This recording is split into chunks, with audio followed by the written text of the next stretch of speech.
કિસાન સંઘે સીએમને પત્ર લખી ઝડપી સર્વે કરવાની રજૂઆત કરી છે।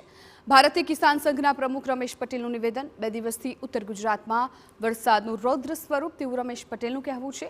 હાલમાં ચાલતા સર્વેમાં શાકભાજીનો સમાવેશ નથી। સર્વેમાં તમામ કૃષિ પાકને સામેલ કરવાની માંગ।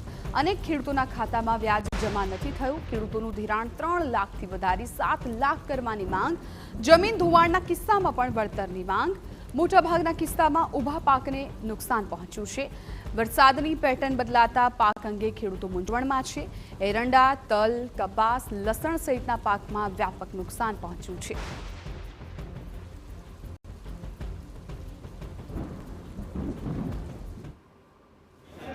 તો સત્વરે યુદ્ધના ધોરણે સર્વે થાય અને છેવાડાની વ્યક્તિ સહાયથી વંચિત ન રહી જાય એ દિશા તરફ સર્વે થાય એવી લાગણી અને માગણી આપના માધ્યમથી હું રાજ્યના કૃષિ મંત્રી અને માન્ય મુખ્યમંત્રી શ્રી સમક્ષ મૂકું છું। ખેડૂત એ આખરે ખેડૂત છે, એટલે બાગાયત પાકોની સાથે સાથે શાકભાજી પકવતા ખેડૂતો હોય અને આમ ખેતી કરતા ખેડૂતો હોય, બધાનો સર્વેની અંદર સમાવેશ થવો જોઈએ એવી માગણી અમે માન્ય મુખ્યમંત્રી શ્રી સમક્ષ કરી છે। ખેડૂતોને જ્યારે આત્મનિર્ભર બનાવવાની વાત છે ત્યારે 3 લાખ સુધીના ધિરાણની જે લિમિટ છે એ લિમિટ તોડી અને સરકારે 5 થી 7 લાખ સુધીનું ધિરાણ 0% વ્યાજે મળે એ દિશા તરફ સરકારે કામગીરી કરવી જોઈએ।